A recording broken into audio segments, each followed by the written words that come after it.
बिस्मिल्लाहिर्रहमानिर्रहीम। अस्सलाम वालेकुम। आज मैंने रेडीमेड फ़्रॉक की आस्तीन लगाने का तरीका इस वीडियो में सिखाया है। ये रेडीमेड फ़्रॉक है और देख सकते हैं आप इसकी आस्तीन नहीं लगी हुई। इसके दोनों आर्म होल पर पाइपिंग लगाई गई है गोल्डन कलर की। आर्म होल जो है वो 7 इंच तक का है तैयार। इसकी अलग से आस्तीन दी गई है। कोई बगैर आस्तीन के पहनता है तो इस तरह भी पहन सकता है, इसलिए ये पाइपिंग लगाई जाती है। ये 13 साल की बच्ची का है तो इसके मैं आस्तीन लगाऊंगी। तो सबसे पहले मैं ये गोल्डन पाइपिंग पहले से ही लगी हुई है, इसको रिमूव करूंगी सीम ओपनर की मदद से। सारी मैं दोनों तरफ से रिमूव कर लूँगी। अब ये रिमूव कर चुकी हूँ मैं। ये देखिए दोनों तरफ से पाइपिंग निकाल ली है। अब मैंने आर्म होल जो नाप किया है, शोल्डर जो मैंने नाप किया है वो 15 इंच तक है, जो कि बच्चों के लिए बहुत ज़्यादा है। ये 13 इंच तक शोल्डर रखना है और 1 इंच सिलाई का लेकर मैं 14 इंच तक रखूँगी। फ्रॉक के फ्रंट की कटिंग करूँगी मैं शोल्डर से। तो ऊपर से भी मैंने नाप कर लिया है कि मुझे कितना निकालना है कटिंग के बाद। ये 7 इंच है तो मैं लंबाई में कटिंग नहीं करूँगी, इसको 8 इंच नहीं रखूँगी। इसको 7 इंच को दरमियान में से नाप करूँगी तो ये 3.5 इंच तक बनता है। यहाँ से मैं गहराई कटिंग करूँगी, गहराई का निशान लगाऊँगी, इसको कटिंग करूँगी बाद। ये पहले से ही सिला हुआ है तो मैं इनको दोनों को एक साथ रखकर कटिंग नहीं कर सकती, दोनों को अलग अलग करके मुझे कटिंग करना होगा, वरना आगे पीछे हो जाता है कपड़ा, क्योंकि बैक जुड़ी हुई है पहले से सिली हुई है इसकी। तो दोनों को अलग अलग तरीके से मैं 3.5 इंच का निशान लगाया है, हाफ इंच तक। और इसको मैं चेस्ट तक नहीं लेकर आऊँगी, सिर्फ शोल्डर तक ही रखूँगी इसकी कटिंग को। यहाँ से भी मैं गहराई कटिंग कर लूँगी। ये सिर्फ आगे कपड़े पर करनी है, फ्रंट पे करनी है, बैक पे नहीं करनी। हल्की सी छटाई की ज़रूरत होती है यहाँ पे, बिल्कुल एहतियात के साथ कटिंग करनी होती है कि ज़्यादा कपड़ा ना कट जाए। वैसे इन दोनों हिस्सों को एक साथ काटा जाता है, लेकिन ये रेडीमेड है तो मैंने अलग अलग काट की। आस्तीन लगाने के लिए सबसे पहले फ्रॉक को उल्टा करना होता है और इसके जो सीने की सिलाई है और कंधों की सिलाई है, तीरे की सिलाई, उसको मजबूत करना पड़ता है।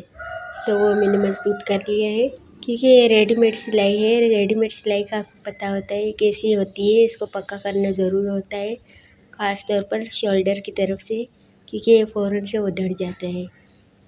अब पहले जो मैंने आर्म होल नाप किया था उसको 7 इंच था, तो अब इस तरह मैं गोलाई नाप कर रही हूँ तो ये 9 इंच तक है। पूरी जो गोलाई है 9 इंच तक है। अगर पूरा आर्म होल नाप करते हैं तो ये 18 इंच बनता है। अब मैं आस्तीन नाप करूँगी कि ये कितने इंच तक है, देखूँगी कि किस तरह आ रहे हैं। तो ये इस पर कोई गोलाई नहीं है, आस्तीन पर बिल्कुल हल्की सी छटाई की गई है यहाँ से। अगर आर्म होल बड़ा हो और आस्तीन की चौड़ाई कम हो तो मैं आपको बताऊंगी कि इस तरह से इसकी चौड़ाई को बढ़ाया जा सकता है। यहाँ से मैंने नाप किया तो 8.5 इंच तक था, और अगर मैं इसकी सिलाई लगाती हूँ तो ये मुश्किल से ही पूरा होता है और जो शोल्डर है वहाँ पर कोई टक आ जाती है या कपड़े के ऊपर कपड़ा चढ़ जाता है। इस तरह सिलाई में कपड़ा इस तरह आएगा। तो इसके आस्तीन की से चौड़ाई बढ़ाने के लिए मैं यहाँ से कटिंग करूँगी। दोनों आस्तीनों को मिलाकर एक साथ रखूँगी ताकि इनकी अलग अलग ना हो जाए कटिंग। दोनों को बराबर रखूँगी और 1.5 इंच यहाँ से नाप लूँगी। 1.5 इंच नाप देने के बाद ऊपर से मैंने निशान लगाते हुए 1.5 इंच के निशान पर लेकर आना है। यहाँ से मैं कटिंग करूँगी। इस तरह आस्तीन की गहराई भी हो जाएगी और जो आर्म होल है और आस्तीन का होल है वो आपस में एक जितना बराबर हो जाएगा और कोई टक्स वगैरह नहीं लगेगी, कपड़े के ऊपर कपड़ा नहीं चढ़ेगा। अब इसकी गोलाई बढ़ गई है यहाँ से और सिलाई का भी मार्जिन निकल आया है। पहले सिलाई का मार्जिन नहीं निकल रहा था। अगर आस्तीन हम बंद कर लेते हैं तो उसके बाद कपड़ा नहीं बचता था कि हम इसको फोल्ड करें। अब ये देखें आधे इंच का कपड़ा निकल आया है और गोलाई भी पूरी हो गई है। यहाँ से मैं निशान लगाऊंगी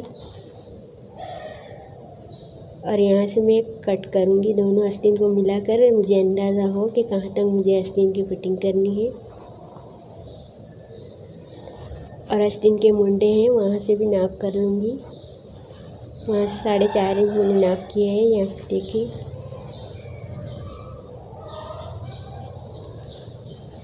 ये मैंने 4.5 इंच नाप किया,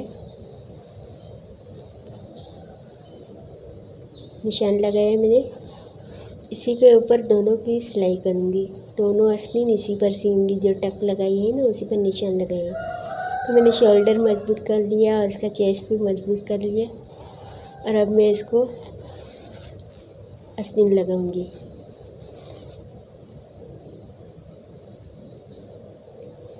हर तरफ से मैं देखूंगी कि वो पूरी गोलाई आ रही है या नहीं।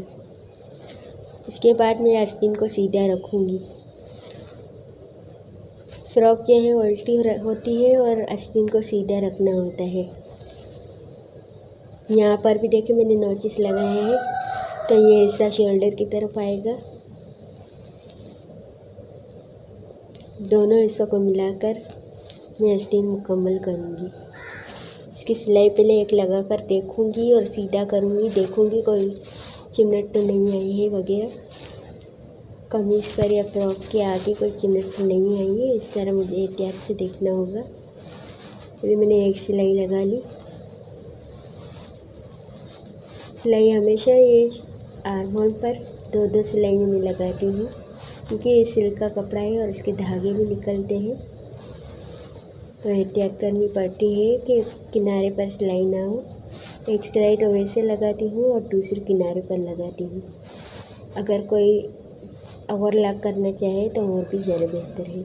अब ये देखें बिल्कुल सीधी सिलाई आ रही है, कितनी गोलाई आ रही है। यहाँ पर देखें सफाई के साथ लगाई है। अब इस बात का यकीन होने के बाद कि इस पर कोई टक्स नहीं लगी, दूसरी आस्तीन में लगाऊंगी। दूसरी आस्तीन को भी इसी तरीके से लगाना है। कमीज़ को मैंने उल्टा किया और आस्तीन जो उल्टी है उसको मैं सीधा करूँगी। ये देखिए उल्टी है, इसको मैं सीधा कर रही हूँ। आस्तीन का ये मेथड जो है इस तरह करने से आस्तीन पर गोलाई आती है। अगर आप बाद में फिटिंग करें, पहले आस्तीन लगा लें और बाद में चेस्ट की फिटिंग करें तो उसमें गोलाई नहीं आती। ये देखिए जो एक्स्ट्रा जो कपड़ा है वो हम इस तरह फोल्ड कर लेंगे। ये मैंने लगा ली सिलाई। चिमनट वगैरह है, चिमनट अब उसको खोल कर दोबारा से सिलाई कर लें।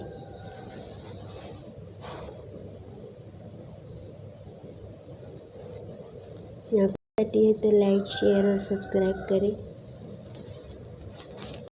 अगर ये तरीका आपको पसंद आता है तो कमेंट करके बताइएगा कि आपको कैसा लगा ये। नेक्स्ट वीडियो तक के लिए अल्लाह हाफिज़।